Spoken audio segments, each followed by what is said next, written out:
ప్రపంచ ప్రసిద్ధిగాంచినటువంటి పుణ్యక్షేత్రంగా బాసిల్లుతున్నటువంటి తిరుపతిలో pub culture ప్రారంభమైంది. గతంలో ఎన్నడూ లేని విధంగా వీకెండ్ పార్టీలు నిర్వహిస్తూ పబ్ కల్చర్ని తిరుపతిలో ప్రవేశపెట్టారు. ఇదివరలో పబ్ ఏర్పాటు చేయాలని ప్రతిపాదనలు పెట్టినా కూడా ప్రభుత్వం తీవ్రంగా వ్యతిరేకించింది. తిరుపతికి ఉన్న విశిష్టతను, పుణ్యక్షేత్రానికి ఉన్న ప్రాధాన్యతను గుర్తించి తిరుపతి లాంటి పుణ్యక్షేత్రంలో పబ్బు ఏర్పాటు చేయకూడదని చెప్పి ప్రభుత్వం నిర్ణయించింది. ఈ మేరకే 5 స్టార్ హోటళ్ళకు అనుమతి కూడా తిరుపతిలో లేదు. ఓన్లీ 2 స్టార్ 3 స్టార్ హోటళ్ళకు మాత్రమే తిరుపతిలో ప్రభుత్వం అనుమతించింది. అయితే ఇటీవల కాలంలో ఎన్నడూ లేని విధంగా గత 2 నెలలుగా తిరుపతిలో అధికారుల కళ్ళు గప్పి పబ్బుని ఏర్పాటు చేసి నిర్వహిస్తున్నారు. అంటే లియో రెస్టారెంట్ పేరుతో పర్మిషన్ తీసుకున్నటువంటి ఒక రెస్టారెంట్లో పగలంతా రెస్టారెంట్గా నిర్వహిస్తూ నైటు 7 గంటల నుంచి రాత్రి 12 గంటల వరకు పబ్బు నిర్వహిస్తూ ఉన్నారు. ఈ పబ్ కల్చర్లో డిజిటల్ సౌండ్ సిస్టమ్ ఏర్పాటు చేసి, డీజే సౌండ్ సిస్టమ్ ఏర్పాటు చేస్తూ, డిజిటల్ లైటింగ్ ఏర్పాటు చేసి పబ్బును ప్రవేశపెట్టే లిక్కర్తో పాటు డ్యాన్స్ కల్చర్ను కూడా ప్రవేశపెట్టినటువంటి ఘటనలు మనం చూస్తున్నాం. ఇప్పుడు మనం విజువల్లో చూడొచ్చు, తిరుపతిలో పబ్ కల్చర్ వచ్చిందంటే అందరికీ ఆశ్చర్యానికి గురి చేస్తూ ఉంది. ఇలాంటి కల్చర్ తిరుపతి పుణ్యక్షేత్రంలో వచ్చిందంటే యువతను చెడు మార్గంలో నడిపించేందుకు తిరుపతి పుణ్యక్షేత్రంలో కూడా ప్రాధాన్యతను కల్పిస్తున్నారు అని చెప్పేసి ప్రజలందరూ కూడా వ్యతిరేకం వ్యక్తం చేస్తున్నారు. రాజకీయ పార్టీలు సైతం ఈ కల్చర్ని తీవ్రంగా వ్యతిరేకిస్తూ ఉంది. అయితే తిరుపతి పుణ్యక్షేత్రంలో ఎన్నడూ లేని విధంగా పబ్ కల్చర్ ఏర్పాటు చేసింది ఒక రెస్టారెంట్. అంటే వీకెండ్ పార్టీలు నిర్వహిస్తూ శని ఆదివారాల్లో రాత్రిపూట పబ్బుని నిర్వహిస్తున్నారు. ఒక మెన్నకి 1200 రూపాయలు చొప్పున టికెట్ విధించి లోపలికి అనుమతిస్తూ రాత్రి 7 గంటల నుంచి మిడ్ నైట్ 12 గంటల వరకు ఈ పబ్బు నిర్వహిస్తున్నారు. ఇది పబ్ కల్చర్ పట్ల అటు ప్రభుత్వానికి కానీ ఇటు అధికారులకు కానీ ఎలాంటి సమాచారం లేదని చెప్పి అధికారుల ద్వారా తెలిసింది. అయితే ఇలాంటి కల్చర్ని తిరుపతి పుణ్యక్షేత్రంలోని ప్రజలు తీవ్రంగా వ్యతిరేకిస్తున్నారు. తిరుపతి పుణ్యక్షేత్రంలో ఎలాంటి పబ్ కల్చర్లు ఉండకూడదని చెప్పి ప్రజలందరూ విశ్వసిస్తున్నారు. అయితే హైదరాబాదు, చెన్నై, బెంగళూరు వంటి ప్రాంతాల్లో ఉన్నటువంటి పబ్ కల్చర్ ఇవాళ తిరుపతికి కూడా పాకిందంటే ప్రజలందరూ ఆశ్చర్యానికి గురి చేస్తున్నారు.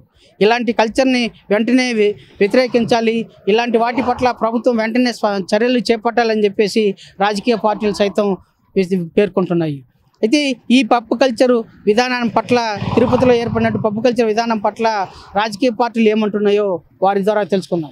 యువతను చెడు మార్గంలో నడిపించేటటువంటి పబ్ కల్చర్ ఇవాళ తిరుపతికి ప్రవేశించింది. తిరుపతిలో కూడా వీకెండ్ పబ్ కల్చర్ని ప్రవేశపెడుతున్నటువంటి విధానం మనం చూస్తున్నాము. అయితే దీని మీద రాజకీయ పార్టీలు తీవ్రంగా వ్యతిరేకిస్తున్నాయి. ఇప్పుడు బీజేపీ నాయకులు భానుప్రకాష్ రెడ్డి గారు మనతో పాటు ఉన్నారు. వారిని అడిగి వివరాలు తెలుసుకుందాం. సార్, ఇవాళ తిరుపతిలో పబ్ కల్చర్ కూడా స్టార్ట్ అయింది. దీన్ని ఎలా భావిస్తారు? మీరు ఎలా ఫీల్ అవుతారు? రాజకీయంగా మీరు దాని మీద మీ ఇది ఏంటి? తిరుపతి ఒక ఆధ్యాత్మిక కేంద్రం. ఇక్కడ ఉన్నటువంటి ఆధ్యాత్మికతను కాపాడాల్సిన బాధ్యత మనందరి మీద ఉంది. ఈ పబ్బు లాంటి గబ్బు కార్యక్రమాలని తిరుపతిలో తీసుకురావడాన్ని మేము అనుమతించాం. ఖచ్చితంగా ఎక్సైజ్ అధికారితో మాట్లాడతాం. ఎక్కడెక్కడ ఎవరెవరు ఇల్లీగల్గా దీనికి పర్మిషన్స్ తెచ్చుకున్నారో వీరందరి మీద ప్రత్యేక దృష్టి పెట్టాలని చెప్పి భారతీయ జనతా పార్టీ డిమాండ్ చేస్తుంది. ఎందుకంటే నేటి యువత ఇప్పటికే ఈ యాంత్రిక యుగంలో పూర్తిగా మత్తు పదార్థాలకు బానిసైపోయి ఇబ్బంది పడుతున్నట్టు ఈ తరంలో సీమాంధ్రాన్ని స్వర్ణాంధ్ర చేయాలని మేము అనుకుంటుంటే మొత్తం గంజాయి ప్రదేశ్గా మారిపోయింది ఆంధ్రప్రదేశ్. ఈరోజు తిరుపతి లాంటి నగరంలో కూడా ఈ పబ్ కల్చర్ వస్తూ ఉందని చెప్పి మాకు ఫిర్యాదులు వస్తున్నాయి. ఇది మంచిది కాదు. వెంటనే అలాంటి నిర్వాహకులు ఎవరు ఉంటే దయచేసి మీరు కోట్ల రూపాయలు పెట్టుబడి పెట్టిన తర్వాత మళ్ళీ మేము అడ్డుకొని దాన్ని వెనక్కి పోవాల్సిన అవసరం ఉంటుంది. కాబట్టి అలాంటి ఆలోచన మీకు ఏదైనా ఉంటే బయట ప్రదేశాల్లో పెట్టుకోండి. వ్యాపారం మీ వ్యాపారం మేమే అడ్డం కాదు, కానీ తిరుపతిలో మీరు దయచేసి మీరు అలాంటి వ్యాపారాలని దృష్టిలో పెట్టుకొని తిరుపతికి రావద్దండి. ఇప్పటికే తిరుపతిలో యాత్రికులు తిరిగే ప్రదేశాల్లో ఈ మద్యం కానీ మాంసం దుకాణాలు కానీ ఉండకూడదని చెప్పి మేము ఒక పక్క అనుకుంటుంటే మీరు ఈ ఎగిరే కల్చరు ఇంకా మాట్లాడలేము కొన్ని విషయాలంటే అలాంటివి మంచివి కావు. తిరుపతిలో తిరుపతికి వచ్చిన వాళ్ళు వెంకటేశ్వర స్వామి, గోవింద, నారాయణ దండం పెట్టుకునేదానికి వస్తారు. పబ్బులు ఏదైనా కావాలంటే సిటీస్కి పోతారు.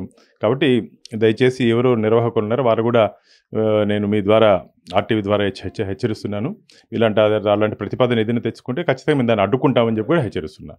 అంటే రెస్టారెంట్ పేరుతో పర్మిషన్ తీసుకొని మళ్ళీ వీకెండ్ పార్టీలు ఏర్పాటు చేసి దాన్ని పబ్గా కన్వర్ట్ చేసి నిర్వహిస్తూ ఉన్నారు. దీన్ని ఎలా భావించాలి? ఇది మంచిది కాదు. ఎక్సైజ్ డిపార్ట్మెంట్ నిద్రపోతున్నారా? డబ్బులకు మామూలు లంచాలకు అలవాటు పడిపోయేసి నిద్రపోతానని అడుగుతున్నా. మేమైతే ఒప్పుకునే ప్రసక్తి లేదు. దానికి పర్మిషన్లు ఏ విధంగా పర్మిషన్లు తీసుకున్నారు, అక్కడ ఇక్కడ ఏమేమి నిర్వహిస్తున్నారో దీని మీద మేము ఎస్పీ గారికి ఒక ఫిర్యాదు చేస్తాం. దాని మీద అవసరమైతే కేసు కట్టి క్రిమినల్ ఛార్జెస్ కూడా వాళ్ళ మీద తీసుకునే దానికి పోలీస్ శాఖ సిద్ధంగా ఉండాలి. మంచిది కాదు. మీరు పర్మిషన్ వ్యాపారం ఒకటి తిండి కోసం తీసుకొని మళ్ళీ మందు ఆడ డ్యాన్సులు గీన్సులు చేయాలంటే కుదరదండి. ఎందుకంటే క్లియర్ గైడ్లైన్స్ ఉంటుంది. మీరు అనుమతి దేనికోసం తీసుకున్నారు, ఎంతవరకు సమయం కూడా ఉంటుంది అంట, సమయం ఎంతవరకు ఉంటుంది అంటే ఆ నియమ నిబంధనలు పాటించాల్సిన అవసరం ఉంది.